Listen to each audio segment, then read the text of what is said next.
ဒီနေ့ဗီဒီယိုကတော့ Adobe After Effects software မှာရှိတဲ့ panel တွေထဲမှာအရေးကြီးဆုံး panel လို့ပြောလို့ရတယ် timeline panel ပေါ့နော် timeline panel ရဲ့အလုပ်လုပ်ပုံ timeline panel မှာဘာတွေလုပ်ကြလဲ timeline panel ထဲမှာပါဝင်ပတ်သက်တဲ့ tools တွေအကြောင်းကိုရှင်းပြပေးသွားမှာဖြစ်ပါတယ်ကျွန်တော်နဲ့အတူတူ After Effects software တွေကိုဝင်ပြီးတော့ကြည့်လိုက်ကြရအောင်ဟုတ်ကဲ့ပါအခုမြင်နေရတာကတော့ After Effects ထဲမှာ timeline panel မှာ video file လေး3ခု layer 3ခုအနေနဲ့ရှိနေတာဖြစ်ပါတယ်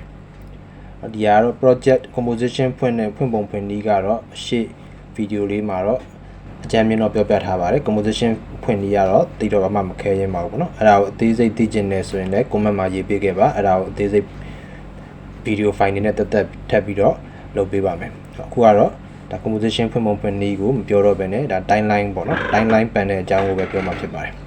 timeline panel ထဲမှာဆိုရင်ဒါ layer လေးတွေမြင်ရတယ်ပေါ့เนาะအခု timeline panel မှာအဓိကလောက်ရမှာတော့ layer video file တွေနောက် stay file တွေနောက်ပြီးတော့ audio file ပိုင်း audio file တွေကဒီပုံမှာ layer အနေနဲ့ file ကို layer တစ်ခုအနေနဲ့ရှိမှာပေါ့နော်ဒါ Photoshop ပုံစံမျိုးနဲ့နှီးစပ်ပါတယ်အဲ့ဒါကိုကျွန်တော်တို့ဒီ video လေးကိုကျွန်တော်ကြည့်မယ် play မယ်ဆိုရင်တော့ဒီမှာဆိုရင် keyboard ကနေပြီးမှ space bar လေးကိုနှိပ်လိုက်မယ်ဆိုရင်ဒါ play ပါတယ်ပေါ့နော် play မယ်ဆိုရင်တော့ဒီအနီရောင် button လေးက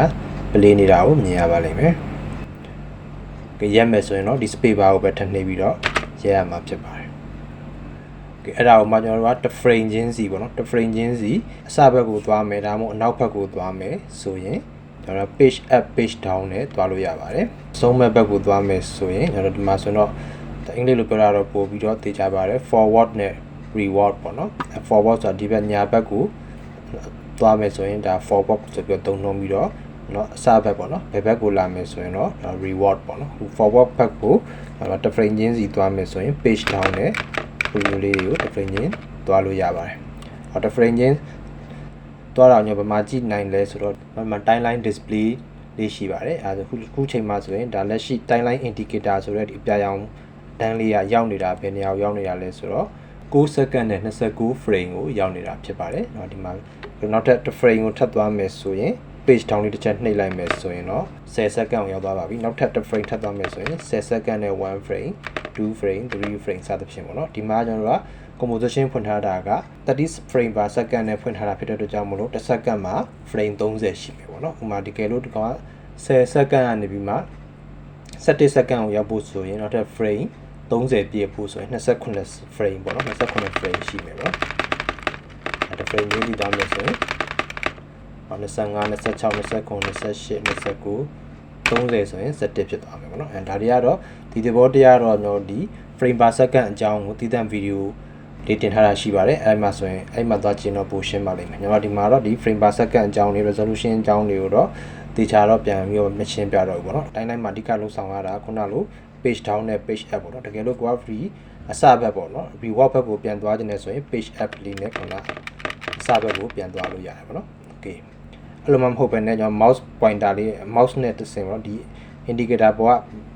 အတုံးလေးကိုကင်ဖိပြီးတော့လေကျွန်တော်တက်တယ်လို့မျိုးကိုလိုချင်တယ်လို့ကိုရောက်ချင်တဲ့နေရာကိုရွှေ့သွားလို့လည်းရပါတယ်ကဲပြီးသွားရင်နောက်ထပ်သွားဘာတွေရှိလဲဆိုတော့သူ့မှာက extension တွေရှိတယ်ပေါ့နော် extension လောက်ကမဲ့ဟာတွေဆိုတော့ဒီအောက်က button လေး3ခုပေါ့နော်အဲ့ဒီမှာဆိုရင်ဒီဟာလေးကိုနှိပ်ကြည့်မယ်ဆိုရင်ဒါဘာပေါ်လာလဲဆိုတော့ဒီမှာထည့်ရမယ်ပေါ့နော်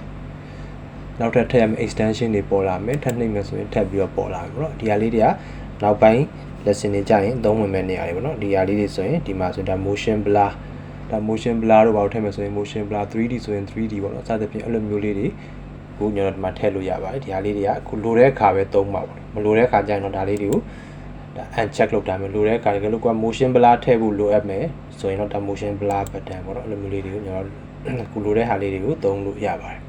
အဓိကတော့ဒီမှာပါလဲဆိုတော့ After Effects software timeline မှာအချိန်က second frame အတိအကျကိုကျွန်တော်တို့က motion graphic တွေ animation လေးတွေကလောက်ရတာဆိုတော့သူကအချိန်က second နဲ့ frame နဲ့အမျှသူကအရေးကြီးပါတယ်အတိအကျဘူးတော့လိုတယ်ပေါ့နော်အတိအကျဘူးလိုတဲ့အခါကျတော့သူကဥပမာပြင်ကျွန်တော်တို့ကဒီ video file လေးကဘယ်နှ second လောက်မှာထားခြင်းနဲ့ဖြတ်ခြင်းနဲ့စသဖြင့်အဲ့လိုမျိုးဆိုရင်တော့အဲ့ second အတိအကျကိုတော့သွားဖို့လိုတယ်ပေါ့နော်ဥပမာပြင်ကျွန်တော်ဒီကနေဆိုရင်5 second ကိုသွားမယ်ပေါ့နော်5 second ကိုသွားမယ်ဆိုရင်ဒီတိုင်းကျွန်တော်ဖိပြီး push နေမယ်ဆိုရင်လည်းကြာမယ် play နေမယ်ဆိုရင်လည်းကြာမယ်အဲ့တော့ကျွန်တော်လွယ်ကူတဲ့နီလန်ကဘာလဲဆိုတော့ဒီမှာကဏ္ဍနဲ့ရိုက်ထည့်လိုက်လို့ရပါတယ်ဒီမှာ5 second ပေါ့နော်5 second ဆိုရင်ဒီ 900ဆိုပြလိုက်မယ်9333ပေါ့နော်9ဆိုတော့ second နောက်က333ဆိုတော့ frame ပေါ့နော်အဲ့သဘောတရားပါပဲအဲ့တော့900ရလိုက်မယ်ဆိုရင်သူက5 second ရှိမဲ့နေရာကို timeline indicator ကိုပို့ပေးတယ်ပေါ့နော်အဲ9 second နဲ့15 frame ကိုသွားခြင်းနဲ့ဆိုရင်ဘယ်လောက်ရိုက်ထည့်ရမလဲဆိုတော့ခွန်15ပေါ့နော်ခွန်15လို့ရိုက်ထည့်လိုက်မယ်ဆိုရင်9 second နဲ့15 frame ကို timeline indicator ကိုရအောင်ပို့ပေးမယ်ပေါ့နော်အဲ့လိုမျိုးပို့ပြီးတော့တိကျပြီးတော့ပို့လဲမြန်ဆန်စေတယ်ပေါ့နော်အဲ့လိုနီလန်းကိုလည်းသုံးပြလို့ရပါတယ်ပြီးရင်ဒီကဒီ layer လေးတွေကိုအလုံးလုံးမဲ့ layer လေးတွေကိုဒါ select မှတ်ပြီးတော့လုံးလုံးအောင်ဖြစ်ပါတယ်သူ့သဘောတရားတော့ timeline indicator ရှိတဲ့နေရာအရုပ်ကိုပြမယ်ဘယ်အရုပ်ကိုပြမလဲဆိုတော့အပေါ်ဆုံးအရုပ်ကိုဦးစားပေးမယ်ပေါ့နော်အခုကတော့အပေါ်ဆုံး layer ကတော့လောလောဆယ်လွတ်နေတဲ့အတွက်ကြောင့်မို့သူ့ကိုအပေါ်ဆုံး layer video file လေးကိုဟောဒီဘက်ကိုယူလာမယ်ဆိုရင်အခုမြင်နေရတဲ့ဒီ composition မှာမြင်နေရတဲ့ဟာကတော့ဒီအပေါ်ဆုံးက file လေးပေါ့နော်အပေါ်ဆုံးက file ရဲ့ video ကိုမြင်နေရဖြစ်ပါတယ်ဒုတိယဟာကကြတော့မြင်ရမှာမဟုတ်ပါဘူးဘာကြောင့်လဲဆိုတော့အပေါ်က layer 1မှာရှိတဲ့ဒီ video ကအပေါ်မှာရောက်နေတဲ့အတွက်ကြောင့်မလို့เนาะတကယ်လို့ဒီ layer 2မှာရှိတဲ့ video ကိုမြင်နေတယ်ဆိုတော့ layer 1မှာရှိတဲ့ video ရဲ့ဒီထိပ်ဆုံးကမျက်လုံးပုံစံလေးကိုအဲ့ဒါလေးကိုတစ်ချက်နှိပ်မယ်เนาะမျက်လုံးကိုဖျောက်လိုက်မယ်ဆိုရင်เนาะဒါသူခဏ hide သွားတယ်ပေါ့เนาะ hide လုပ်လိုက်တဲ့သဘောပါပဲအဲ့တော့သူ့ကိုဖျက်လိုက်တာမဟုတ်ပါဘူးခဏဒါ invisible လုပ်လိုက်တာပေါ့မမြင်အောင်လေးလုပ်လိုက်တာအဲ့တော့အဲ့လိုမျိုးလုပ်လိုက်တဲ့အခါကျရင်ဒုတိယ layer 2မှာရှိတဲ့ဒီ video မှာရှိတဲ့เนาะပုံလေးတွေကမြင်ရပြီဖြစ်ပါတယ်โอเคအဲ့တော့တကယ်လို့ဟိုအောက်ဆုံးမှာရှိတဲ့ layer 3မှာရှိတဲ့ video မြင်နေဆိုရင်တော့ဒီ layer 2မှာရှိတဲ့ဒီကထိပ်ဆုံးကဒီမျက်လုံးเนาะ invisible လေးကိုနှိပ်လိုက်မယ်ဆိုရင်ဒါအောက်ဆုံးကမြင်ရမှာပေါ့เนาะအဲ့တကယ်လို့ခုန video တွေကိုပြန်မြင်နေဆိုရင်တော့ပြန်ပြီးတော့မျက်လုံးလေးတွေပြန်ပြီးတော့ဖွင့်လိုက်မယ်စသဖြင့်ပေါ့เนาะအဲ့လိုမျိုးလေးလုပ်လို့ရပါတယ်ပြီးသွားပြီဆိုရင်တော့သိထားရမှာကတော့တကယ်လို့ကျွန်တော်တို့က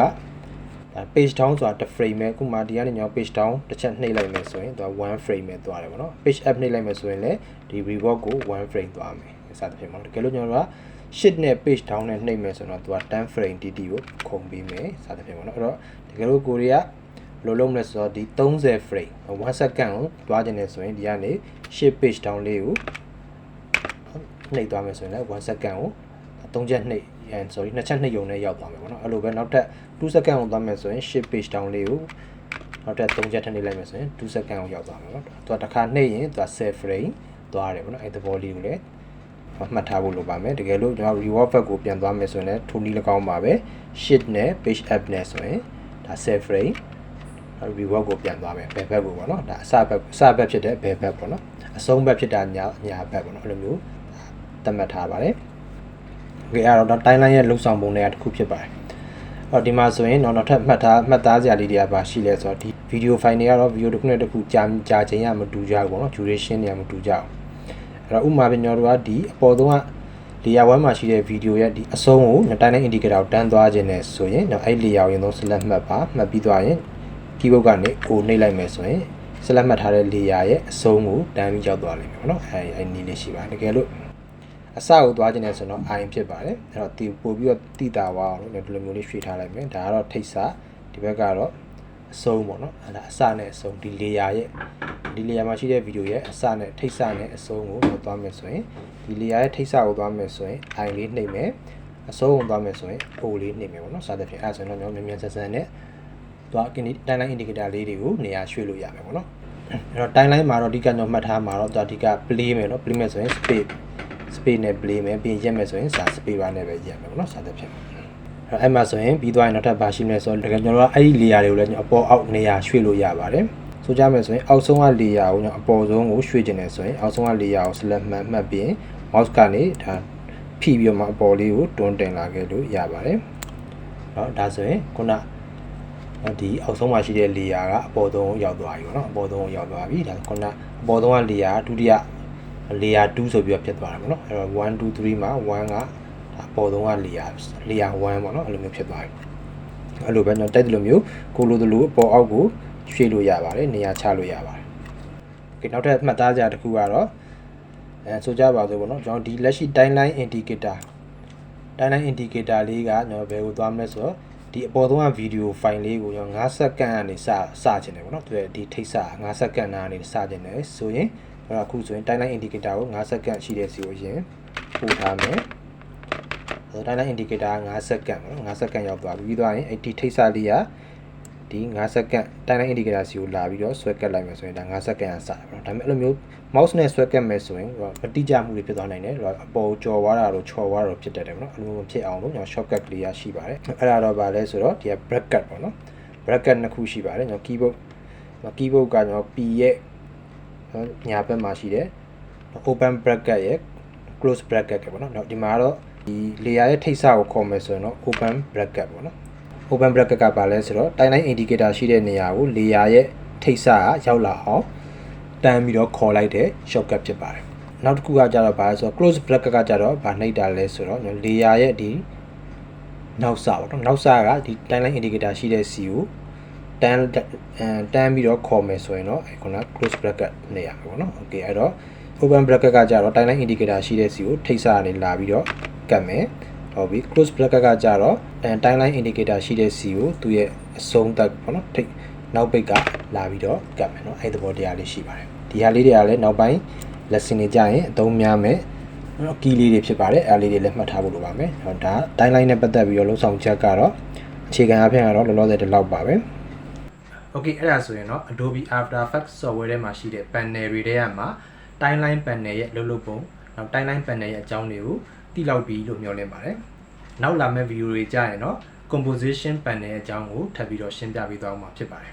Okay နောက်လာမယ့် video တွေကိုကြည့်ဖို့ဆိုရင်ကျွန်တော်ရဲ့ Gambi Studio မြန်မာ channel လေးကို subscribe မလုပ်ရသေးဘူးဆိုရင် subscribe လုပ်ပေးခဲ့ဖို့တောင်းဆိုပါတယ်